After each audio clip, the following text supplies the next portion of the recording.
Welcome to the US to FC Barcelona. While a 6-0 win over Inter Miami won't let us know who's going to win the Champions League, there still are a few things to talk about.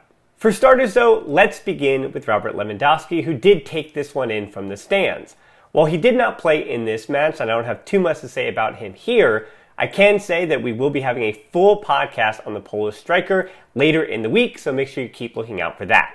Because tonight, his teammates didn't really need him. Now, before we start with the headlines, I do want to quickly add a little disclaimer here that I don't really want to see too much bashing of the MLS after this game. Because, for starters, A, Inter Miami is not one of the best teams in MLS, and they are just one team in MLS in an entire league. B, Inter Miami is in the middle of their season, and even more so than FC Barcelona, they were making sure that nobody got hurt. They played last weekend, and they play this coming weekend as well. This was a friendly as friendly gets for Inter Miami. And C, while Phil Neville did say it was a major occasion, maybe the biggest game in Inter Miami's history, well, he did give minutes, that being not MLS minutes, but a debut in Inter Miami's first team for both his son and David Beckham's son. So I'm not sure in that second half, even though Phil Neville said he was very serious, that Inter Miami were being too serious about this result. But either way, regardless of how serious this friendly was,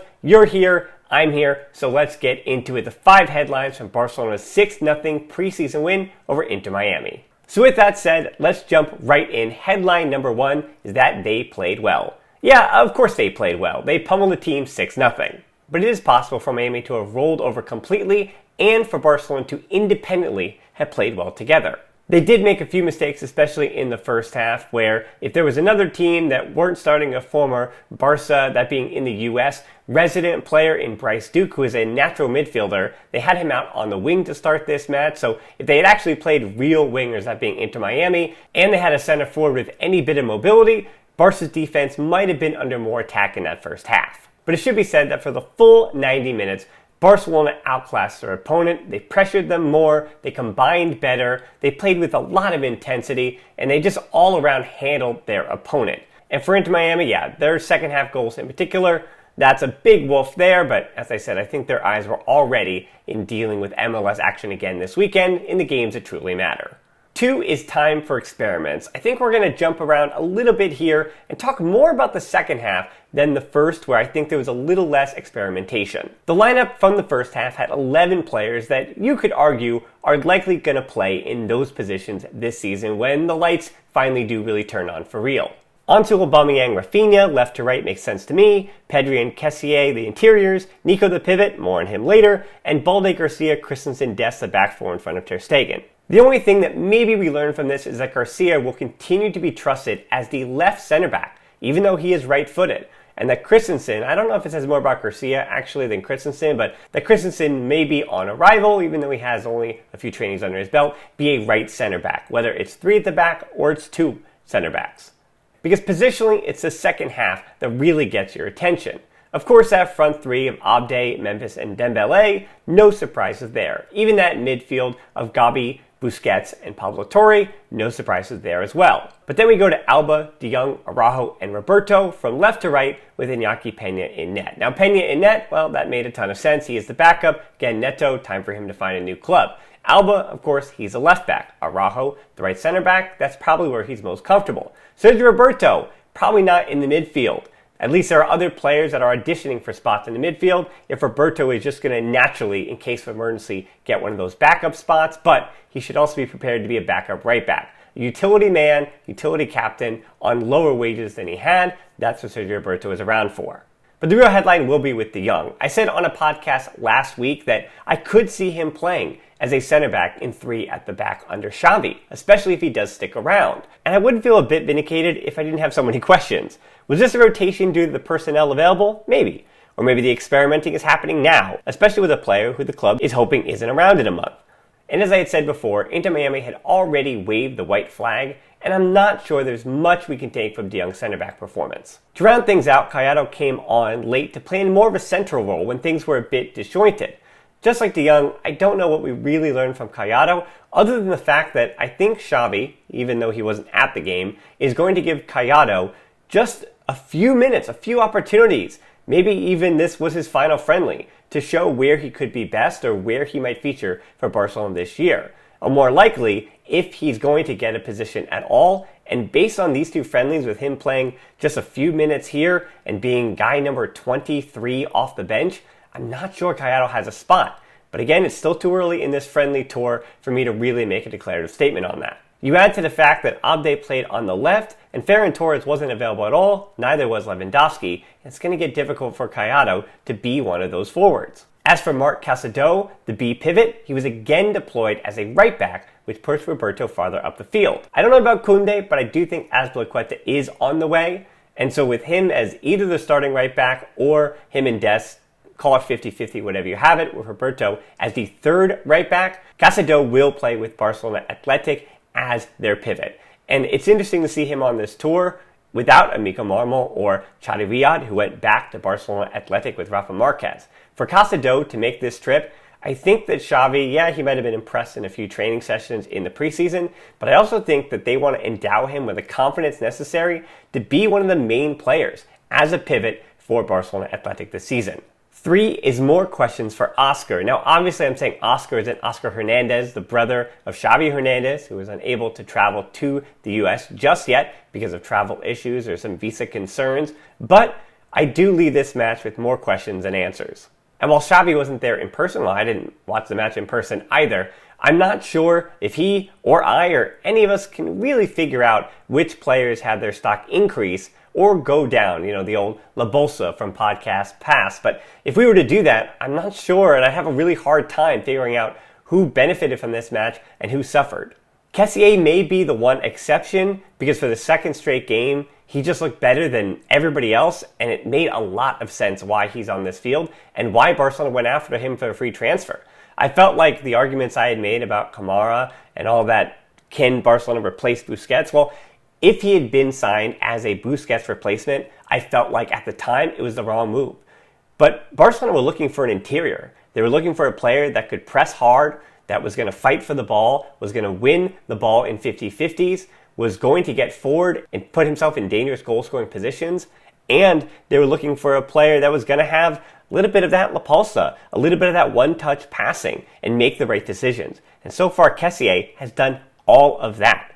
I would make the argument that midfield of Barça, of Pedri, Nico, and Kessié in the first half, that's what wore Inter Miami down and really opened this game up. Again, Inter Miami isn't that bad, but Barcelona's midfield were just so superior to their opposition.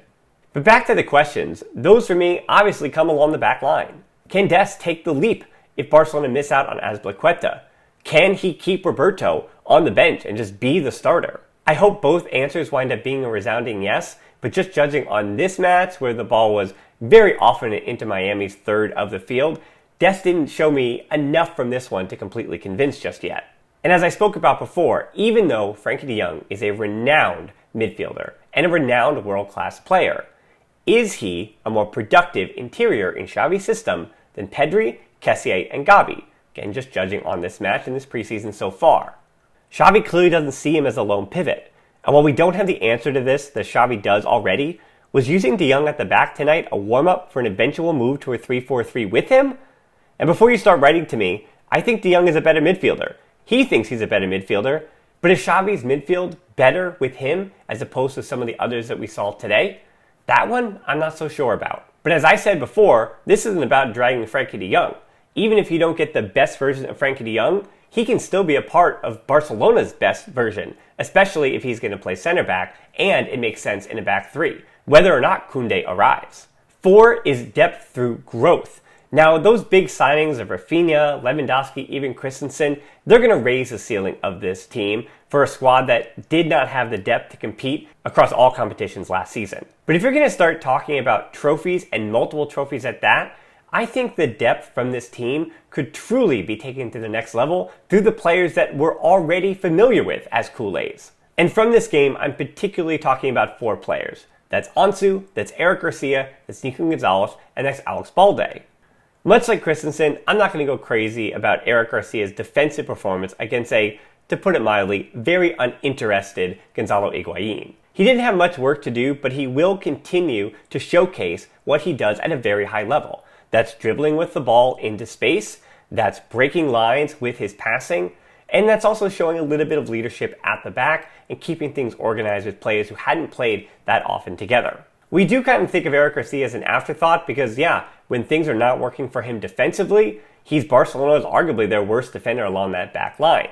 But if he can take a step on the defensive side of things, Eric Garcia has just as much of a claim to a starting spot alongside Araujo as Piqué, Christensen, or, I'm not going to say Jules Koundé just yet, but anybody else that may try to take the center back position. And for the second straight game, Nico's the one that we really need to be talking about. If he played the way he played against Inter Miami for 45 minutes in a La Liga game, and he did it for, let's say, 60 minutes, I would easily call that the best match of Nico Gonzalez's career at Barça.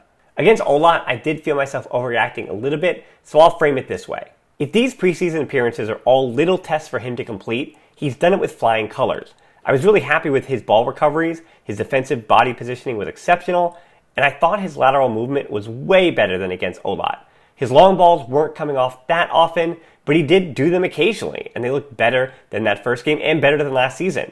And almost all of his decision making on the ball was clean and purposeful. Because the whole Busquets thing keeps me up at night the most, these are really promising signs so far. For Ansu, it goes without saying. That dude knows how to hit a ball and he knows how to score a goal. His goal rate in limited minutes was absurd last year, and as long as he's on the field, he'll score goals, and Barca will win games. And finally, listen, Alejandro Balde may just be on this US tour because Jorge Mendes, his agent, asked a favor of Barcelona if they want to do other business with Jorge Mendes. He also might be on this tour to get him a loan, or I'm not sure about that buyback because he is just 18, so will Barca really sell him? They might to help out with those financial goals, but by and large, I think that Balde won't really truly be featuring much with the Barca first team, but seeing him on this tour and seeing if they can get something out of him. There are those in this fan base who are already out on him, but he's still so young. There is so much time for him, and he could have a long Barcelona career, but we just may have to be patient for that, something that, Culés are not known to do. And 5 is 6 different scores. We saw some incredible goals against Inter Miami of the 6, and we also saw some goals that, Inter Miami didn't really do too much defending in that second half. We had to wait for the first goal. It was basically Raphinha's first action cutting inside. He tried to combine with Pedri, and the attempted ball landed with Aubameyang, who finishes for the 1-0. Goal 2 was Raphinha's first, and this was a really good finish. A one-touch pass into the net at the back post. Balde helped to create it, combining with Fati out wide, back to Balde, and the youngster perfectly found Raphinha at the back post. Luckily, Inter Miami had Kieran Gibbs marking both Aubameyang and Raphinha, but as I said before, the Brazilian's finish was just flat out good, regardless of Inter Miami's poor defending. And goal 3 was probably the best finish of the game, as I already alluded to. Raphinha had a one-touch pass after the build-up with Ansu and Aubameyang in a move started by Nico. And while Raphinha's pass was class to find the window, Ansu's finish was, like we say, clinical. A real thing of beauty. The second F goals were, a bit easier for Barca. The fourth came from a corner, Memphis delivered it from the corner to a wide-open Gabi at the 18, and regardless of the how, if Gabi can bag some goals this season, like we know he can based on his even younger days, that'll be pretty fun. Number 5 went to Memphis when he may have ended a man's career, possibly taking from him any reason for using his mortal body anymore. Albert to Memphis, and a disgusting turn from Memphis. Absolute filth from Memphis. And insanely terrible defending, that should be said too. Both things definitely true on goal number 5.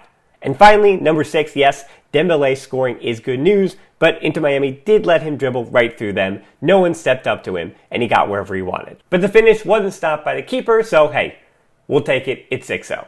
Alright, so there you have it. As I've said many times before, 6-0 over Inter Miami in a match that I have to admit was a bit odd. It felt like it was a preseason game that we might have learned a lot from, or it was a preseason friendly where we didn't learn much of anything. And I'm not really coming out of this one with anything declarative for you. Either way, what is declarative is that Robert Lewandowski is now an FC Barcelona player, and we're going to have a podcast with a Bayern Munich expert on that later in the week. And until then, as always, Forza Barça.